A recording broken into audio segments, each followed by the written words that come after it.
viewers, you're watching GW News Recap. I'm Azin Jamir, bringing to you the top stories of the week. Let's have a look at the headlines first.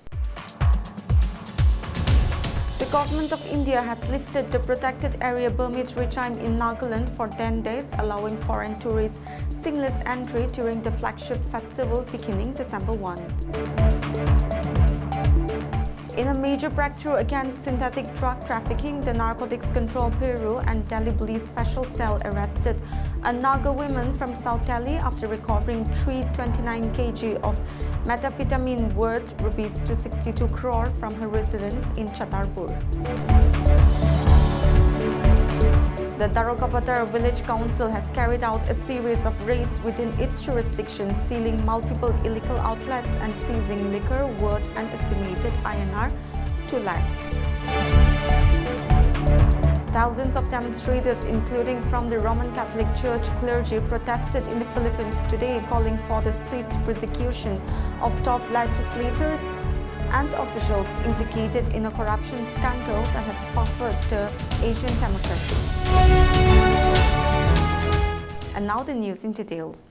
The government of India has lifted the protected area permit regime in Nagaland for 10 days, following foreign tourists' seamless entry during the flagship festival beginning tomorrow, December 1.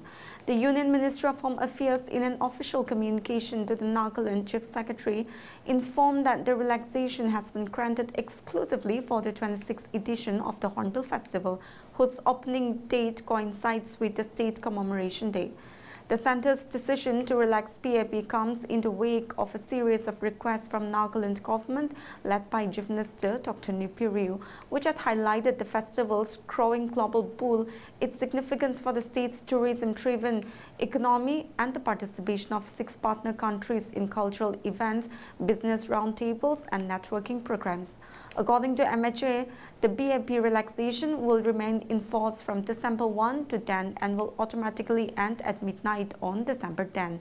The concession is strictly for tourism purposes, the ministry underscored.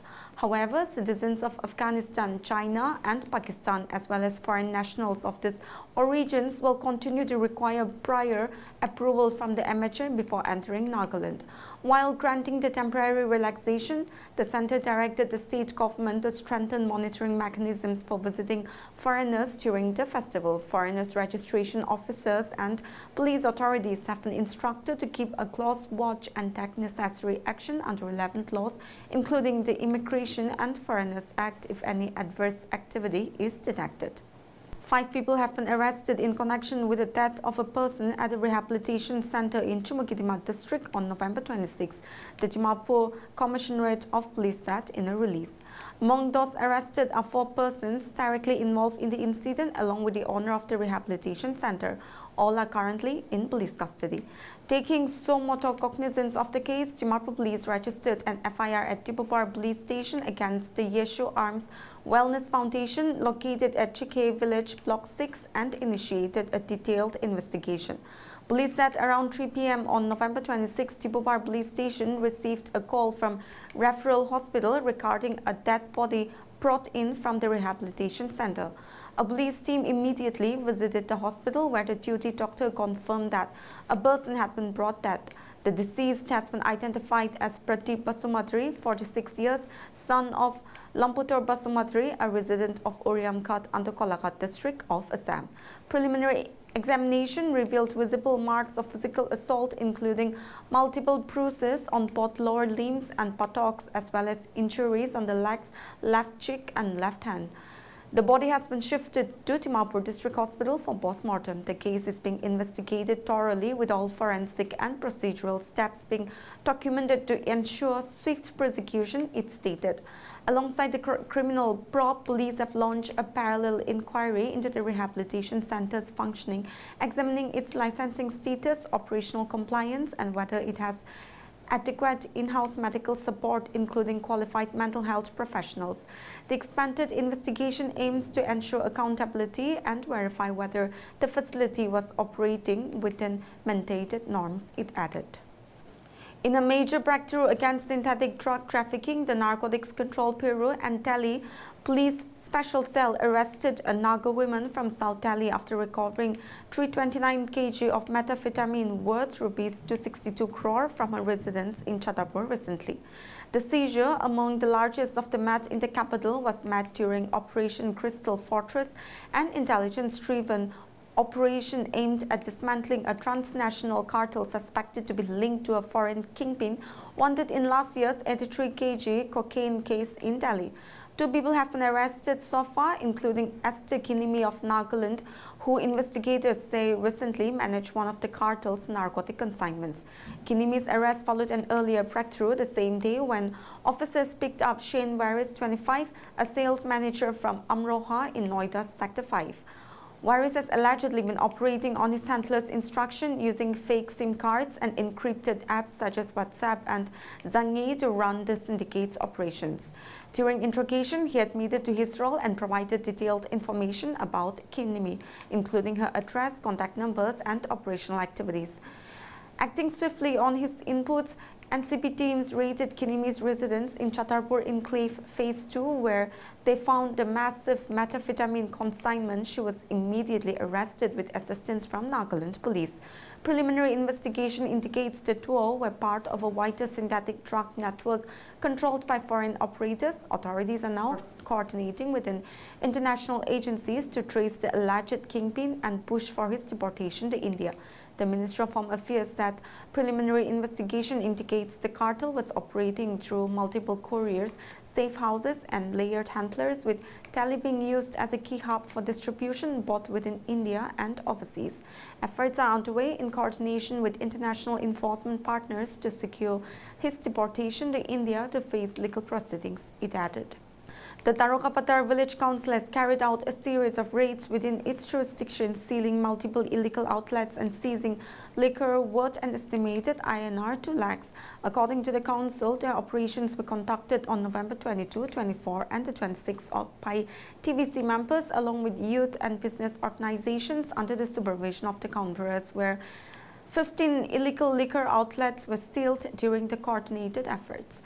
The seized consignment was destroyed on November 28 at 2.5 Mile Dimapur in the presence of officials from the district administration.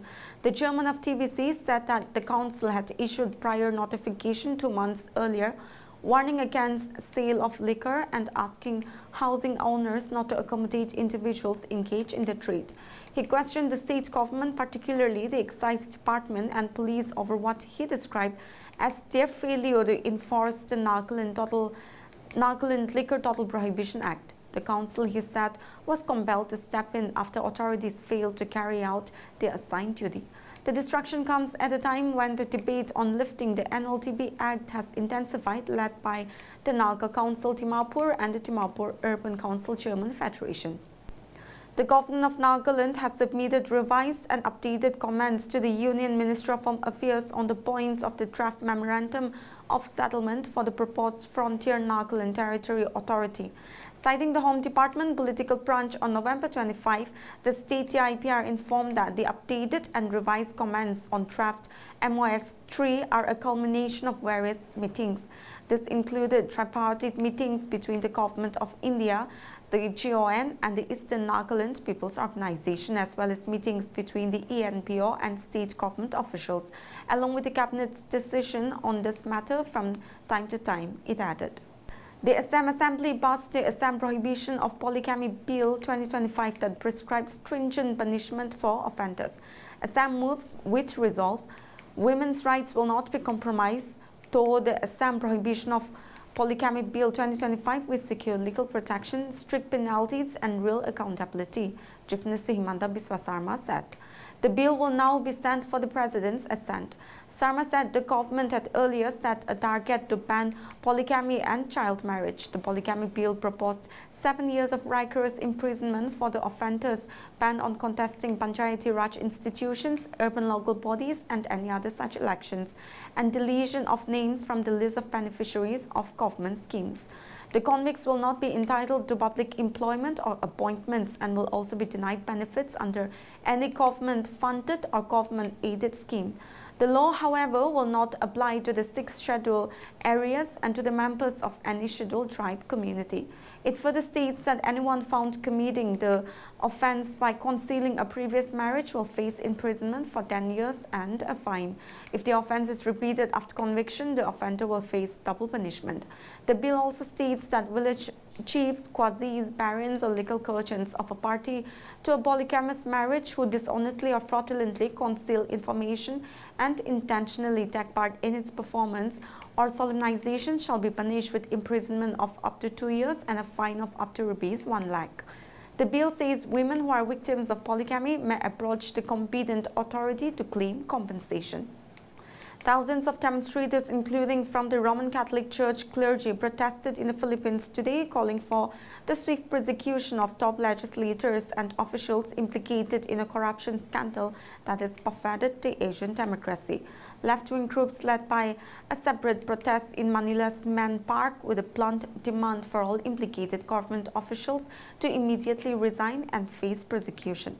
President Ferdinand Marcos Jr. has been scrambling to quell public outrage over the massive corruption blamed for substandard, defective or non-existent flood control projects across an archipelago long prone to deadly flooding and extreme weather in tropical Asia. More than 17,000 police officers were deployed in metropolitan Manila to secure the separate protests. The Malacaning Presidential Palace complex in Manila was in a security lockdown with the key access roads and bridges blocked by anti-riot police forces, trucks and barbed wire railings. Protesters rallied said many more officials, including implicated senators and House of Representatives members, should be jailed sooner in order to return the funds they stole and used to finance the fleets of private jets and luxury cars and mansions and extravagant lifestyles. Well, viewers, that's it for this week's news recap. And for more news like this, you stay connected to Global Window. Goodbye.